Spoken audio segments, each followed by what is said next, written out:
Today we are discussing quite a very important topic, in particular for municipalities. So how to, say, investigate how to finance and find innovative business model for accelerating the deployment of clean heat technology and solution.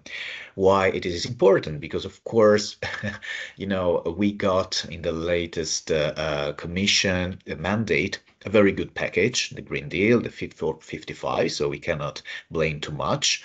Maybe we can blame some details, but usually energy was one of the top priority of the latest Commission agenda. But now we enter in a phase of implementation. So how we implement this policy package, in particular for municipalities that usually have always quite struggling more or less to get finance, public and private financing for decarbonize the heating sector. We all know that heating accounts for 55% of the energy demand in all Europe, and in particular, the biggest share of this heating comes from urban environments. So one of the, I would say, top priority to decarbonize and accelerate the decarbonization of heating sector should be in municipalities. We need to support public officer in finding the right finance opportunity, the best business model for innovative clean heat technology. So I'm speaking not just about this heating and cooling, of course, but also in general how to integrate more renewable in the energy landscape of a city, geothermal, but also waste heat in particular. So today with our expert, we're gonna I would say have quite interesting presentation about this topic. So without further ado, a couple of housekeeping rules. So the webinar will be recorded. I hope no one have any issue about that. That will be, I would say, kept just for the sake of record for the Smart City Marketplace, I would say, reporting. And the slides will be can be shared. So if you are interested, of course, you can write Hulen, and we can share the contact of Hulen and Grace to say share the slides with you. We're gonna have all the presentation, and at the end 20 minutes for Q&A, so please don't be shy. I'll say one of the aim of the webinar is discussion, so don't let the speaker be alone, and be very proactive, ask whatever you want according to the presentation, and we are here, of course, to, I would say, foster discussion about this very important topic. Now, let me introduce also the speaker we have. So I'm going to go for order of agenda. We have Hulen Imana. Hulen Imana is an expert on a green and digital transformation department of ICLEI Europe. He has been involved in several sustainable heating and cooling projects and is currently the chair of the Renewable Heating and Cooling Focus Group of the Smart City Marketplace. Hi, Hulen. Then we're going to have a very nice presentation by Morgan Hanley. Morgan Hanley is a campaigner on renewable district heating at the NGO CEE Bandwatch. Her main focus is on how to use public funds to decarbonize the district heating sector in Central and Eastern Europe, quite a very important area for us. And she's based in Prague, and originally comes from the US, if I'm not wrong, and I remember Jacksonville, like Florida. Then we have Giulia Conforto. Giulia Conforto is a senior researcher at eThink and a certified project manager with mastery in energy economics and international relations and diplomacy. Her research focuses on financial strategies and funding mechanisms to support the decarbonization of building, heating and cooling, and district heating and cooling. And finally, we have Alison Lecor. Alison Lecor is the communication manager for the Covenant of Mayors Europe initiative and storytellers for city ecological transition. I like this term. She runs campaigns aimed at connecting European policy and local action in the fields of energy and climate, such as energy savings, heat decarbonization, climate adaptation, and more. I'm gonna hear from her at the end of this very nice webinar. Okay, so without further ado, I'm gonna let the floor for the first presentation by Hulen, that he's gonna present the focus group of the heating and cooling and a little bit more about the Smart City Marketplace initiative. Please, Hulen, the floor is yours. Thank you, Gabriele. Thank you very much. Hello to everyone. Just want to make sure you can see my slides right now. Presentation mode. Yes, we can. Yes. Okay, thank you. So I just wanted to very briefly introduce to you the Renewable Heating and Cooling Focus Group, which is a focus group actually organizing this webinar. Many of you might already know it, so I'm gonna be very quick. Just to let you know that this is a focus group part of the Smart Cities Marketplace. And what is the Smart Cities Marketplace? Well, this is an initiative supported by the European Commission that aims at bringing together cities, industry, investors, and other stakeholders dedicated to the smart city transition.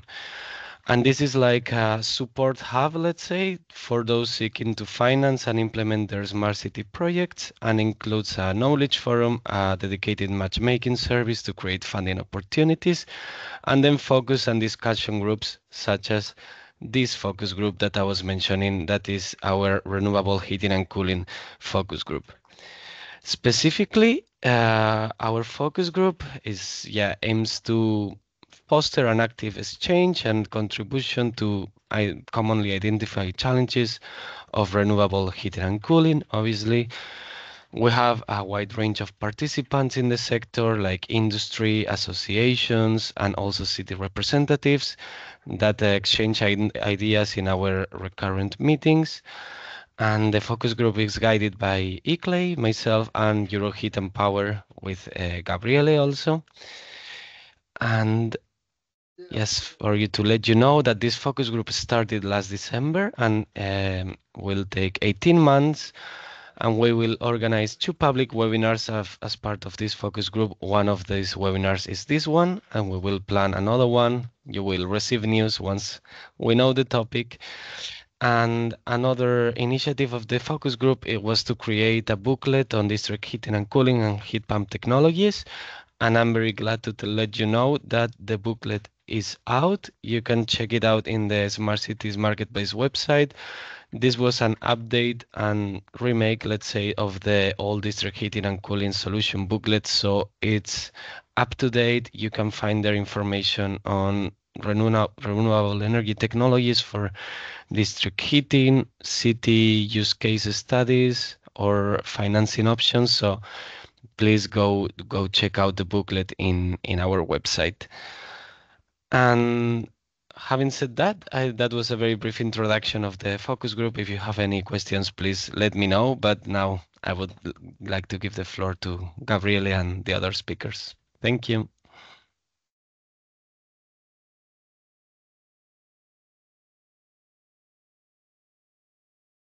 Gabriele? Yeah, sorry. I'm having some problem with the camera. Oh, okay. Sorry. Thank you very much, Julian. If you want to have more information about this initiative, of course, you can contact Julian, and he will be very glad to share with you all the information about this. And if you are part of a municipality, you are really interested in being part of the focus group or joining this initiative, don't be shy, of course. Julian can give you all the information you need. Okay, if final round now is the Morgan turn. She gonna present quite a very interesting presentation concerning public fund for district heating and cooling in Eastern and Central Europe. Where are we going and how are we getting there? So please, Morgan, that's your Hi, presentation. everyone. Yes, so my focus at CE Bankwatch is on public finance. So this is really going to be about the EU funds and the like EU financial institutions and how they can help in the decarbonization. So, but also that can only be done in partnership with private finance as well. So I'm happy to be in this discussion because I think we don't spend enough time talking about how the two can go hand in hand, public and private finance. So yeah, also this is for Central and Eastern Europe focused, but I will make sure to emphasize what funds are only available for that region. So I have a few of the kind of main, I would say, places to look for public finance for district heating. Companies or municipalities, depending on who owns the district heating company, if it's private or public. So, but one of the first things that for anything with district heating is it's probably going to need to get state aid approval if there's going to be any public finance going to it. So this can be quite a lengthy process. and can be also a point where problems arise, where if there's pushback, and it can usually delay things. So just always keep in mind, if it's a big bunch of public finance, like some kind of scheme, then it would have to go through state aid approval. Then there's national funds. So for instance, in France, you have this Fonds Chaleur, which is this kind of one of the most innovative and sort of celebrated, I would say, national financing for heating. And it's not just district heating, it's also, I believe, for boilers as well. I don't work on France, so someone who is better expert in French heating can maybe give more details on that. But then there's other examples of that coming, like in Germany, they also have a national financing scheme for district heating, and I think many countries do. Then you have some of the international financial institutions for the EU, or for Europe, rather.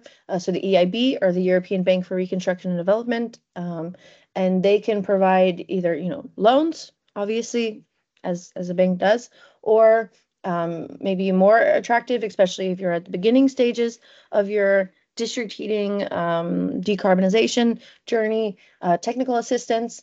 So you have first you have Target, which is specifically for just transition regions. So this would probably be mostly for Central and Eastern Europe, but anyone who has a coal region, I think, can ask the EIB if they're eligible. And then they would give you like a pre-feasibility study. And then there's Jaspers, which would really give you technical assistance on really finding out what would be feasible for your area. And then Elena as well, which would be actually the financing. These are all through the EIB. EBRD also offers some financial assistance, but these would probably be mostly for non-EU countries. Then there's a modernization fund. So this is a fund that's specifically for the lowest income member states. So it's like all of the Eastern member states, plus now Greece and Portugal, to modernize their energy systems. So a lot of it is used for district heating. It's probably the sort of most district heating focused public financing tool from the EU for decarbonization of district heating. There's still loopholes for gas. So we do unfortunately see quite some financing going for coal to gas conversions, which is not as ambitious as we'd like. Because obviously there's other solutions out there that would be more sustainable in the long term. And then there's other EU funds, so the Resilience and Recovery Facility, the RF, or cohesion funds. So RF is for all of the EU, cohesion funds as well, but mostly for the Eastern countries. And those are really, we haven't seen so much investment in specifically district heating, but rather for energy efficiency and rehabbing buildings and the system itself. So why I mentioned this legislation here, so the Fit for 55, Gabriele mentioned it already, but so it has a big impact on how public finance can go to district heating. So the main big piece is the Energy Efficiency Directive. So it has the efficient district heating definition. So by 2035, at least 50% renewables, 50% waste heat, or a combination, or a total share of renewables, waste heat, or high efficiency cogeneration is at least 80%. And then the total share of renewables or waste heat is at least 35%. So that's quite a lot to wrap your head around. And then by 2050, only renewable energy, only waste heat, or a combo. So and if it falls in that definition, then it's eligible for public finance. So just to say that that's also why gas is still eligible, because it's still considered a high efficiency cogenerated heat. And then we also have the taxonomy. So there is quite strict criteria for what gas can be used. And I mentioned the taxonomy because it's also the criteria. It's becoming increasingly cited of how we should, as sort of the benchmark of where the public finance should be going. But because it references the definition of efficient district heating. It's sort of like a loophole that, so then as long as it goes into this efficient district heating definition, then it's eligible. And then also, yeah, there's the RED, the Renewable Energy Directive, and there's also different targets in there, but now it's really to see as if they will actually lead to action on the member state level, because some of it seems quite vague guidance from the Commission. So just to say that these are the sort of, you know, the rules coming from the EU and how that will get, you know, translated into actual investments. It's important to see like what is actually possible.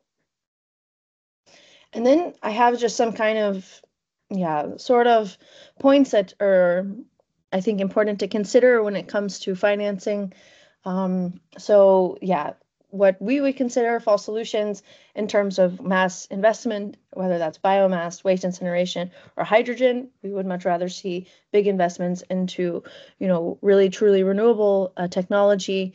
So large industrial size heat pumps, solar thermal, deep geothermal, waste heat recovery, things like that.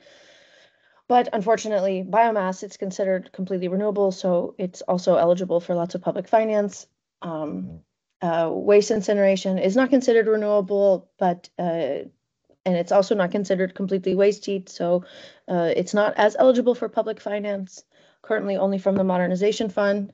And then hydrogen, so that's also making everything hydrogen ready, but we don't really see a place for hydrogen in the heating system. But then sort of on a different note, one of the questions is about also like consumer rights, because, you know, many people, especially in these aging older district heating systems in the East, it's not a very reliable sometimes the heat is not working, and really it's a company that have a monopoly on the heating supply for decades sometimes. So should users have the right to disconnect from district heating? It's a big question, because if so many people in mass disconnect, then will the complete like district heating system go to waste? That's really a lost resource. So we don't want that to happen. And so, yeah, do we want to have, because also you don't have competing district heating companies. So do we want to have like a monopoly with a human face? Like, you know, how do we make something like that accessible to the people? And then also thinking of heat as a service. Should it be considered like any other public service instead of like you pay for how much heat you consume? Because if we want to improve energy efficiency, then it should be about how comfortable you are and warm you are, and not necessarily just how much heat you're buying. And then the data collection question. So a lot of the ways to kind of improve our energy efficiency are going to be because we're collecting more data and can control the supply and demand a lot better than we are now. But that means also, you know, giving a lot of your own data to this company. And so that's also, I think, something we need to think about and maybe, yeah, see how we do it in a way that doesn't make people feel that their rights are being kind of ignored in terms of their privacy. So that's just kind of a general overview, and looking forward to the conversation. And also, if you ever have any specific questions about public financing and district heating afterwards, even if it's for Western Europe, I'm happy to have a chat. Thank you very much, Morgan. I think you gave quite a lot of, I would say, interesting points to be discussed, in particular about the vanquish position, some aspect of the clean heat wave. I think it's quite interesting. So concerning question, as I said before, we're gonna keep all the questions at the end, but if you already have some question in mind, feel free to write it in the chat, or even you can raise your hand and you're gonna be prioritized. So at the Q&A session, I will give you the floor as first. So you can use the raise hand button there, or writing everything in the chat. Okay, thank you very much, Morgan. So now I can let the floor to Julia. I think Julia is gonna present a massively remarkable piece of work they did in the context of the SAFEA project, of which Julia will explain a little bit more. Mapping all the financing scheme for heating and cooling. I think it's something that we were waiting for a long time. So, Julia, please, the floor is yours. Good presentation. Thank you so much, Gabriele. I'm sharing my screen. Do you see my presentation in full screen mode? Yes, we can. Good, awesome. So yes, I'm going to quickly present the schemes that we conducted on a U27 territory, so for each member state beyond the European level.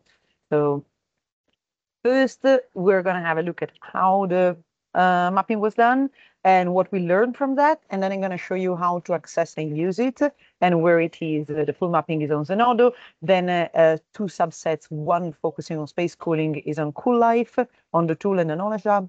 The one focusing on geothermal district heating and cooling is on Safea. And now the scheme is being integrated also in the RHC accelerator. It's still an ongoing work, so I will show you what is online for now.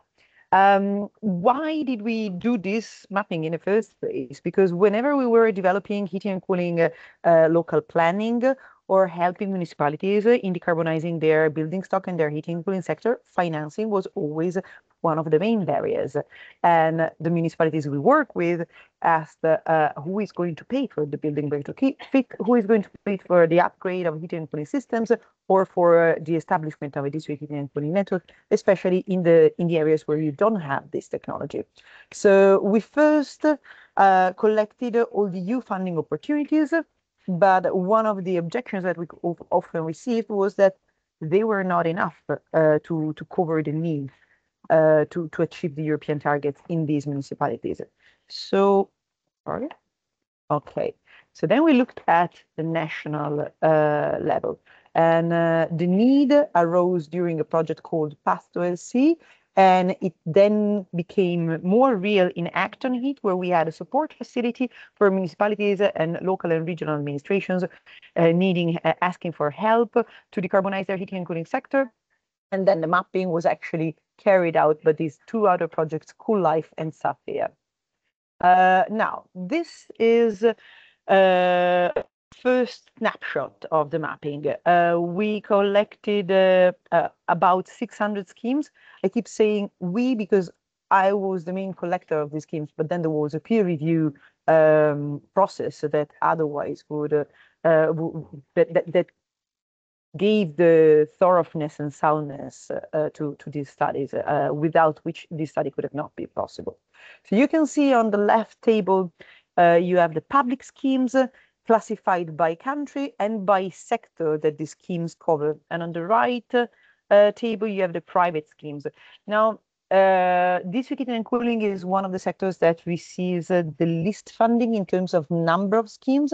And this is one of the limitations of the mapping, because there was quite some budget opacity. A lot of public schemes are made available without an allocated budget, or without an allocated budget which is made public and transparent. And when it comes to private schemes, you just can find which schemes are available, which commercial products are available and commercialized on credit institutions, investors, and banks' websites, but you don't know how much funding is dedicated to them. Also, because most of the time there is not an allocated budget. They are just they create the product and they expect it to have a certain success, but then if it has more or less success, that is a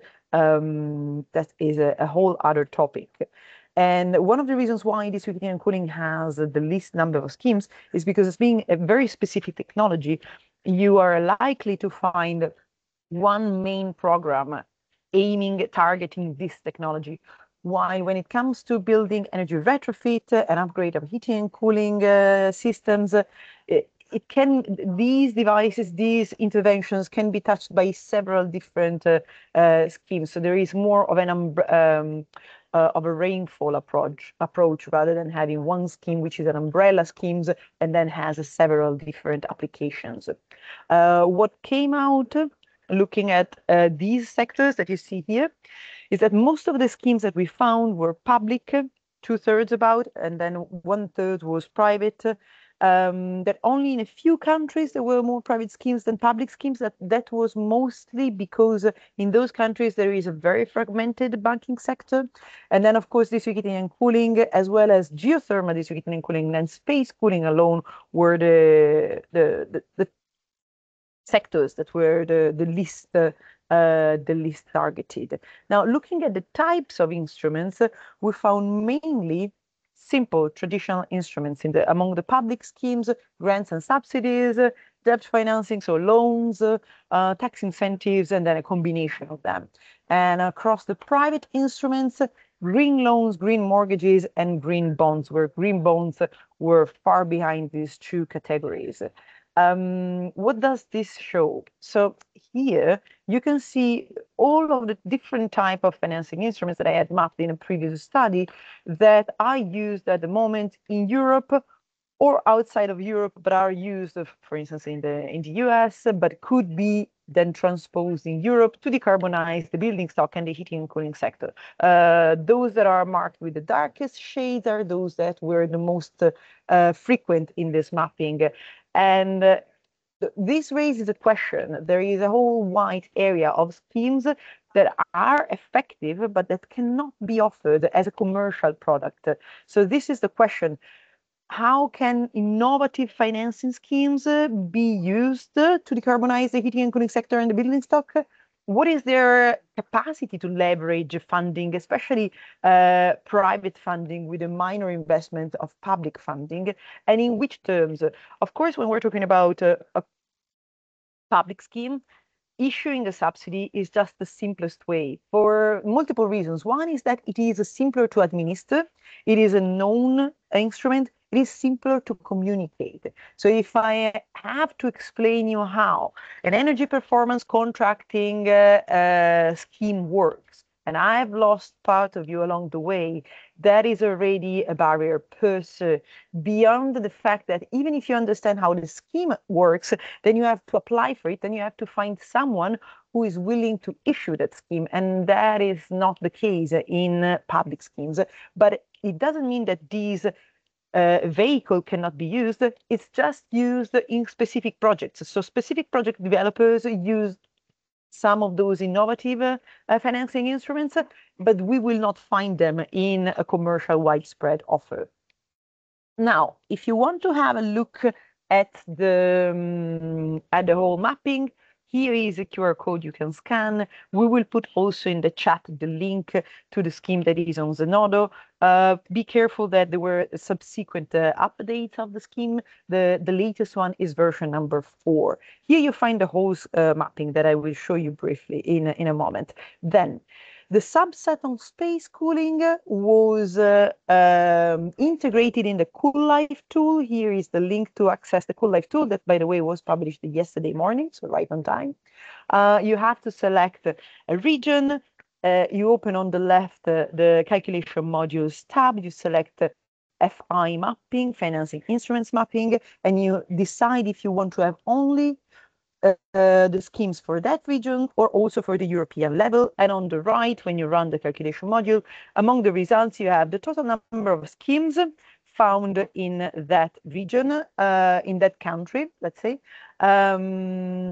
Then a link to where you can find the whole subset of the scheme dedicated to CoolLife, and then you find the listing of the schemes that were found in that region.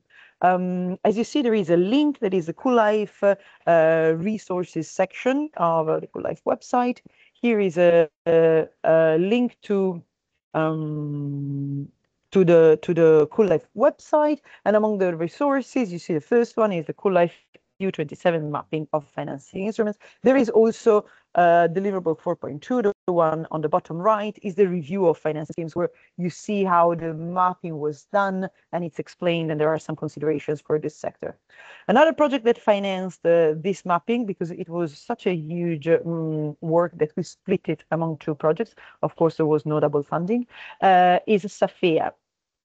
So SAFEA is a Horizon project that aims to develop a single digital market uptake for geothermal district heating and cooling.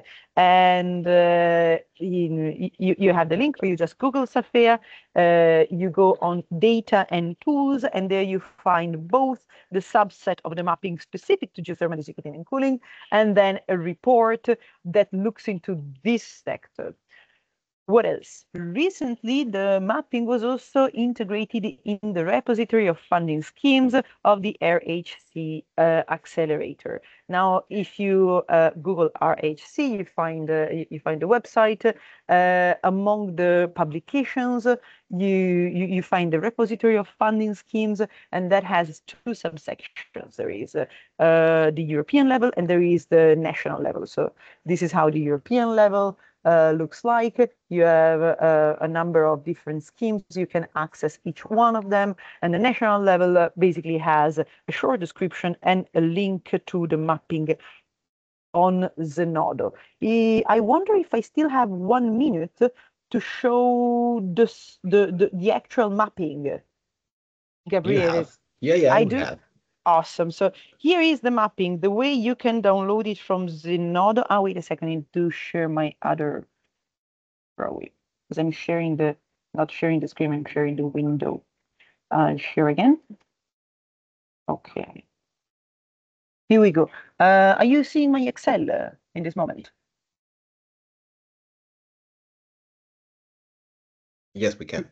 Okay, perfect. So when you download the mapping, there is a cover that explains who were all the persons involved in the mapping and what you are going to find, what is contained in mapping, what are you going to find in each of the tabs. So there is a tab for public scheme, private schemes, and so on. And it looks like that. So this is the tab of public schemes. You can filter by country. Here are all the EU27 countries plus the European level. You can see if the scheme is a scheme at national level. We also have a few European schemes and a few schemes at local and regional level. I have a higher degree of certainty of having captured all European and national schemes. On the local and regional level, I doubt that we captured them all, but we did our best. So just that you know. Julia, you did really 600 scheme. Come on. If you skip something, it's not fun. Yeah. It's not a problem. Just to give you a measure of the speed of obsolescence of this mapping. So we first have a peer review. I finished the mapping in January. We had it peer reviewed in February and in March. Before publishing the updated version at the end of July, I rechecked all the links, and there were 25 schemes of difference. So 20 schemes that had been discontinued and 5 new schemes. So this is how quickly it gets outdated. We're now in contact with Revolve to try and have it maintained over time. But because, so let's say you find a scheme that is interesting for you. For instance, Deep Geothermal Energy Guideline. This is a new scheme, and it aims at providing subsidies for deep geothermal exploration and construction. When you go through, you see you have the different sectors. Y means that it's directly covered. Y in brackets means that it's indirectly covered. So the scheme doesn't mention it, but if you stretch it a bit, you could still use it. Let's look into it. Don't exclude it. And if it's a blank cell, then it means that it's not relevant. You have the type of scheme, if it's a grant or subsidy, if it is a tax rebate, if it is a loan. Then you have a couple of links when it started and a short description. And then you have a date, last visited date, so that you know until when it was available. The private schemes are almost similar. The difference is that here you have the provider. Because the point is this: if you are in a country in which there are little private financing schemes, but you at least have the names of those credit institutions, investment funds, and banks that have some green products directed to heating and cooling buildings, they are most likely to have an office that is dedicated to this topic. And I would recommend that you just take contact, especially for large investments at municipality level. And the rest of the mapping, it looks the same. Lists is just so that you have the overview of what was used to categorize the schemes. Mapping sources. Now, here is a resource, because because it becomes obsolete so quickly, if you at any point in time want to update the schemes in your country or in your region, here you find for each country which resources I have used to start the mapping, which keywords were used. As you can see, there are links to the Ministry of Environment, the Environment or Innovation or Development Agency, the National Energy Agency when present. And then there was some other, let's say, the study went on with few indicators, energy, economic, social, and financial indicators, and a correlation matrix of how these indicators related to the number of schemes, although as said, the number of schemes is not an indication of the intensity of support, but just an indication of the policy strategy that was used. And that would be all from my side. I hope I didn't take too much time. Don't worry, Julia, you didn't. And I think this mapping is really, really astonishing and interesting. I hope also that the audience agree with me. I think no one, or I don't recall in my experience, such an extensive mapping for financial scheme. From the DC Heating and Cooling side, I can say that it's a little bit a pity that, of course, we received the list, but also quite normal in the sense that it's an infrastructure, it's more difficult. We can discuss hours on that, and we organize usually webinar discussion on this problem, on this economics of this heating cooling. But really, I think also with the approval of the new MFF for 2027, I think also we need to discuss not the obsolescence, but to renovate this mapping, because of course, as for 2027, probably many member states will update the financial landscape for energy. So really looking forward, and thank you, Julia, and your colleagues for this amazing piece of work. Thank you, Julia. Again, if you have questions for Julia, please write it in the chat. In the meanwhile, I give the floor to Alison Lecor, that she will present the Detox City campaign. That's quite an interesting initiative, quite new, let's say. So please, Alison, that's your... Yes, thank you. Just going to share my screen very quickly. There we are. Yeah, again, thank you for, well, first for the previous presentations, which were very insightful and interesting, and a lot of very important work going on. And here I'm going to present something of another, let's say, nature. It's more of a communication campaign and a call to action for those that are in the webinar or anyone interested and working on heating and cooling decarbonization. So the Covenant of Mayors, for those who aren't fully familiar with the initiative, it's a movement of over 10,000 European towns and cities that are committed to the EU's energy and climate objectives. And so the goal of our campaigns is really just to shed light on the concrete actions that cities are taking in line with EU priorities. And this year we focused in on the gas phase out, which is very important to reach climate neutrality, and wanted to really show what cities were doing on the ground and inspire and empower them to decarbonize their heating and cooling. And so detox, we're talking about a detox. Why? I don't know if anyone's actually ever done a detox in their personal lives. You probably would think of, green juices with a lot of healthy nutrients inside. But the idea is similar for cities, that we need to kind of shift away from toxic sources and cleanse our heating so that we can be healthier and stronger. So the city's heat detox campaign really focuses on the benefits of decarbonizing heating and cooling to improve air quality, first of all, because heating is responsible for particulate matters that are very deadly for citizens, also to support a stronger economy, for a more energy efficient, modern and circular economy, and of course to ensure energy security and a just transition, so for more resilient and stronger communities. So that's really like the main messaging of our campaign. And then we're also promoting then the different steps that need to be taken into this detox, similarly to a detox that maybe one would take personally in their private lives, but the same cities need to follow kind of different steps, starting by really knowing what's in their heating system, mapping out the possibilities, and understanding, which is also very crucial for the financial part, and understanding how to finance your heat transition. So we call this the kind of know your heat part of the detox, and very much linked to the new obligation from the EED of having heating and cooling plans for cities above 45,000 inhabitants. And then, of course, expanding, renovating, and developing new district heating.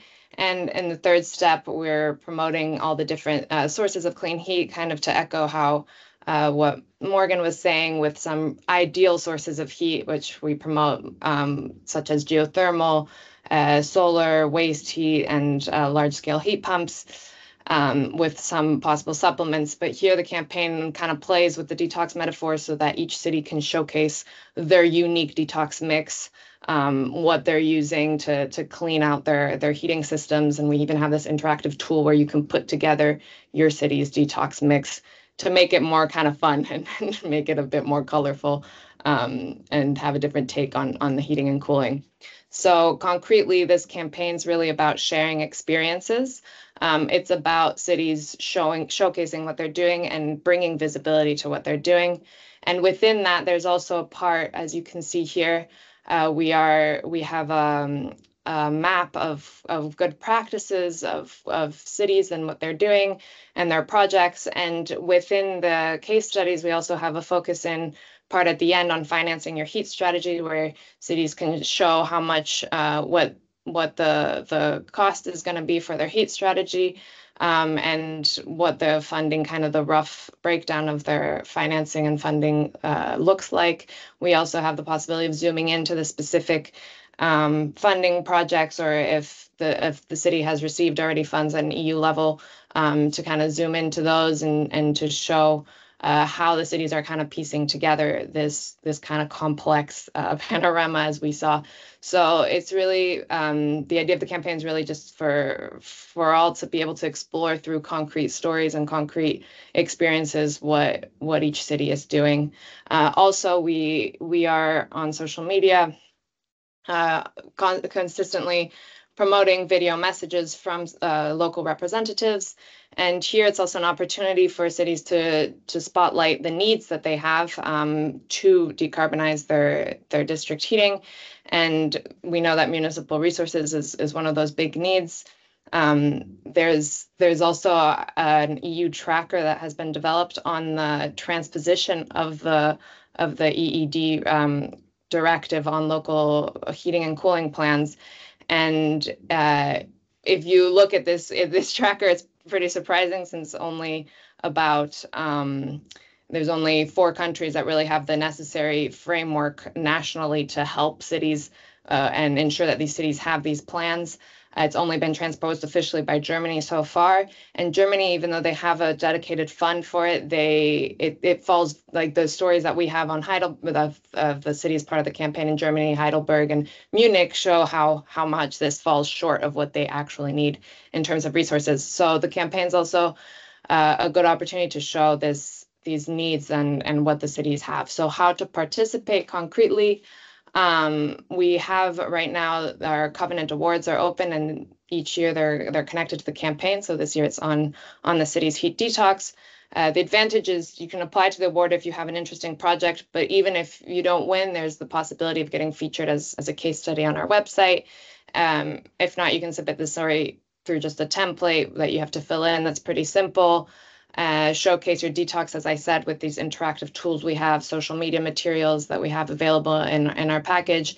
And you can also send in a video message from a local representative to pass the messages as I presented in the previous slide. So without further ado, I just invite you to join the campaign, to subscribe also, because through this campaign, we're also trying to promote all these useful tools like the ones we have in this, that were presented in this webinars for cities to decarbonize their heat.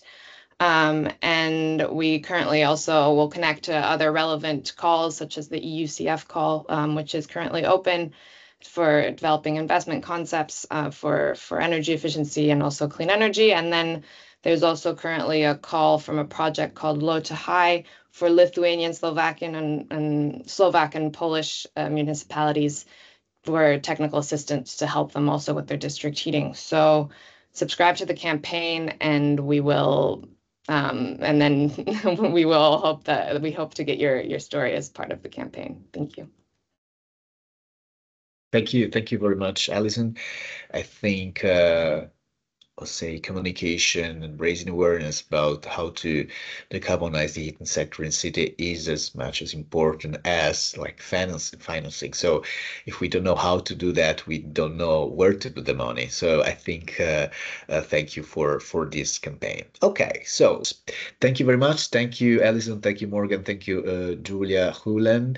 Thank you, everyone. Have a great lunch and the rest of the day. Bye. Thank you, everyone. Ciao, Bye. see you. Bye bye. Thank you all. Bye.